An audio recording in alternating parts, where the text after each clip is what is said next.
j'attends Mme Stéphanie Allard de Radio-Canada qui va m'interviewer sur les couples et le confinement. Fait que je l'attends.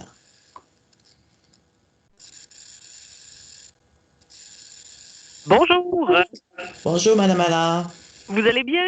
Ça va très bien, merci vous-même. Ben oui, très bien. Désolée du petit délai. Là. Je sais pas trop, il y a eu des petits problèmes avec Skype, j'imagine, mais là, vous y êtes, alors tant mieux. Oui, sans doute. Je vais commencer en vous demandant pour nos archives, moi, ça me prend votre nom complet et votre titre, s'il vous plaît. Manon Leclerc, sexologue, psychothérapeute. Bon, alors allons-y. Vous êtes dans le domaine depuis quoi, une bonne dizaine d'années, si c'est ce que j'ai bien compris, voilà? Ça fait depuis 2010 que je fais de la thérapie en ligne, mais je suis sexologue, psychothérapeute depuis 1993. Oh, donc bon, c'est un sujet que vous connaissez bien. Là, c'est une période un peu particulière dans le quotidien des gens. Qu'est-ce que vous observez? Qu'est-ce que le confinement provoque dans la vie des couples en ce moment? Ben, à ma grande surprise, les couples que j'accompagne vont mieux. J'ai fait une petite capsule là-dessus que j'ai mis sur mon Facebook, sur mon compte YouTube.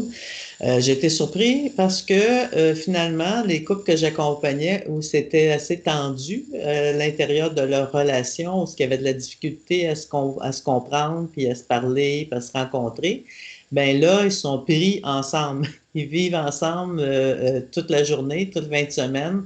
Ils vont plus dans des activités sportives, dans des activités sociales, sont à la maison. Alors, ils se découvrent bien à la maison.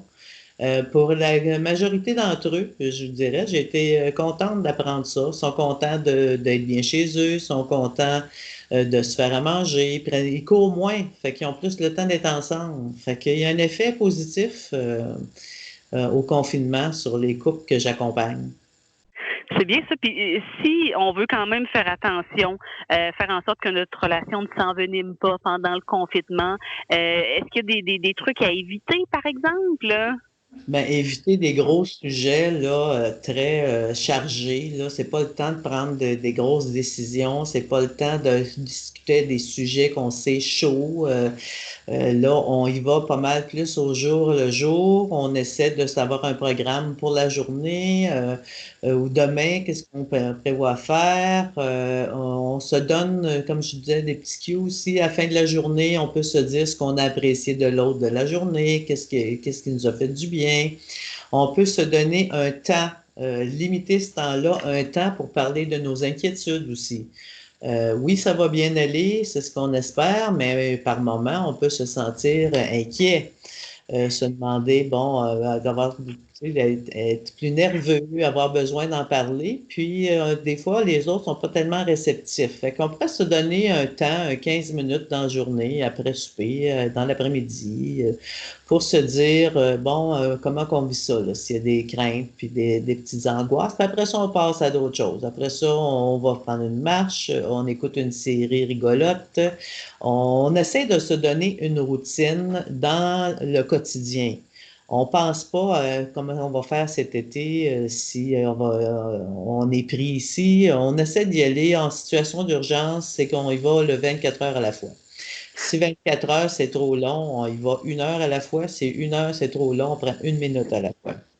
Fait que c'est important de garder le moral puis de s'épauler, hein, parce que des journées, c'est peut-être plus un qui a le cafard que l'autre, fait que l'autre va essayer de supporter, se donner un petit coup de main, se donner une petite tape dans le dos, de se faire plaisir. Le matin, on peut se lever en se disant, bon, qu'est-ce que je préfère pour faire plaisir à mon conjoint, à ma conjointe aujourd'hui? Une petite attention, un petit sucre à la crème, je sais pas, n'importe quoi. En ce temps de confinement, c'est le temps de prendre soin les uns des autres, puis d'essayer de se faire du bien. Tu sais. Les enfants sont à la maison. En temps normal, c'est pas toujours évident de se trouver du temps en couple. Là, les enfants sont toujours là. Quels sont vos trucs pour que les couples prennent le temps d'être ensemble, de continuer à être un couple? Ben, dépendant quel âge qu'ont les enfants, c'est sûr qu'à un moment donné, les enfants, ça se couche. Ils se couchent plus tôt que les parents. Des ados, souvent, sont dans leur chambre beaucoup. Puis là, il y a une question d'éducation sexuelle aussi qu'on peut faire aux enfants. Là, si on ne l'a pas fait, c'est peut-être le temps de commencer. Qui apprennent que quand les parents ont besoin de moments d'intimité, d'être les deux tout seuls, que quand ils vont dans la chambre, que la porte est fermée, il ne faut pas venir déranger. C'est que papa et maman ont besoin d'être ensemble pour se parler d'amour. Puis c'est important pour les parents que les portes ferment à clé, à barre, qu'il y ait un petit crochet, n'importe quoi, parce que souvent, les couples que j'accompagne, les portes ne barrent pas. Ils sont stressés en cas qu'un enfant arrive. Fait qu'il faut juste les barrer, la porte, puis les aviser que si papa et maman sont dans la chambre, puis la porte est fermée, ben c'est qu'on a besoin d'être tous les deux. Puis on peut les aviser. Tant qu'ils sont petits, des fois, si on les avise, ils vont faire exprès qu'ils vont venir, je sais pas.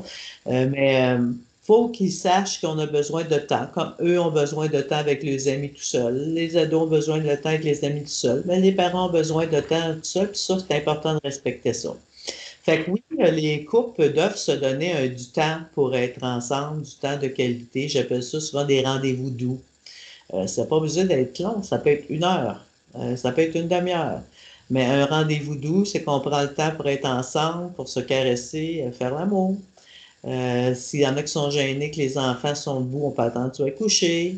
Il y a toujours moyen de se rencontrer. Mais même dans la vie courante, là, où on est en pleine activité, souvent les gens n'ont pas le temps de se rencontrer pour ces rendez-vous doux-là. Fait que là, en confinement, on est ensemble, on devrait avoir du temps et prendre du temps pour ça. Puis les enfants, ils doivent comprendre ça. Puis on fait de l'éducation sexuelle. Là, on est encore dans le confinement. Est-ce qu'il faut déjà commencer à penser à l'après-confinement? Est-ce qu'il y a des mauvais pièges dans lesquels il ne faut pas tomber? Mais je dirais plutôt des bons pièges dans lesquels il faut tomber. Comme je vous dis, beaucoup de gens, puis même hier, j'écoutais une émission où il y avait une artiste là, qui disait qu'elle appréciait être avec son conjoint, puis elle était agréablement surpris. Même il y a des gens qui sont agréablement surpris de voir qu'on se retrouve, puis ça fait du bien. Fait que ça, c'est un bon piège qui fait qu'après, il faut le garder, ça. Faire un petit bilan, qu'est-ce qu'on aime, là? Qu'est-ce qu'on apprécie? Hey, c'est le fun, on a plus le temps pour être ensemble, on a plus le temps de se parler, on a plus le temps de regarder une série ensemble, on prend plus le temps de cuisiner, on prend plus le temps d'aller marcher. Fait que ça, c'est le fun de s'en rappeler et de le garder pour l'après. Parce que beaucoup de problèmes que je rencontre chez les gens, c'est qu'ils sont tellement occupés, les cours personnels, les cours pour les enfants, les raisons sociales, les gens ne se voient plus. Souvent, ils prennent même plus le temps de manger ensemble, tellement sont chacun occupés, chacun de leur côté. Puis l'effet bénéfique que ça a, malgré tout, en ce moment, c'est que l'on se retrouve plus ensemble. Alors ça, faudrait le garder. Puis apprendre à communiquer. Là, on a plus le temps de communiquer. On se parle peut-être plus là, de nos peines, de nos inquiétudes, de ce qui est agréable. Fait que garder ça le temps, ralentir le temps par la suite. Je pense que ça va être important de le garder. Est-ce que vous avez quoi que ce soit ajouté qui serait intéressant à dire en ce moment en lien avec le sujet? Mais quand j'entends parler de la Chine, qu'il y a eu beaucoup de divorces après, ça me questionne, puis je me dis, la Chine, c'est pas le Québec, c'est pas nous ici. Puis euh, peut-être qu'il y en aura plein de divorces après, mais j'ai pas cette impression-là, moi. J'ai pas cette impression-là. J'ai l'impression que les gens ici essaient de voir le positif qu'il peut y avoir de ça, puis créer des nouvelles façons d'être ensemble, créer de nouvelles façons de communiquer. Puis peut-être travailler pour que ça reste ou se dire, mais si on est confiné éventuellement une autre fois, ben, qu'est-ce qu'on veut améliorer? Puis peut-être en profiter pour aller se faire aider pendant ou après. Alors, c'est pas mal ça. Les problèmes qui étaient là avant sont encore là. Certains augmentent, mais d'autres diminuent. Est-ce que c'est passager? Je ne sais pas. Mais en tout cas, ce qui est important de voir, c'est que ce qu'on voit de bénéfique, ce qu'on voit qui nous fait du bien, mais il faudrait l'écrire, le prendre en note, puis le garder pour la suite. Madame Leclerc, merci beaucoup d'avoir pris le temps de nous en parler aujourd'hui. Ça m'a fait plaisir. Et puis, je vous reviens comme je vous l'ai promis, là, je vous reviens avec les liens de diffusion de ce qu'on aura diffusé avec notre entrevue. C'est parfait. Je vous remercie beaucoup. Merci à vous. Bonne journée. Bonne journée. Au revoir. Au revoir.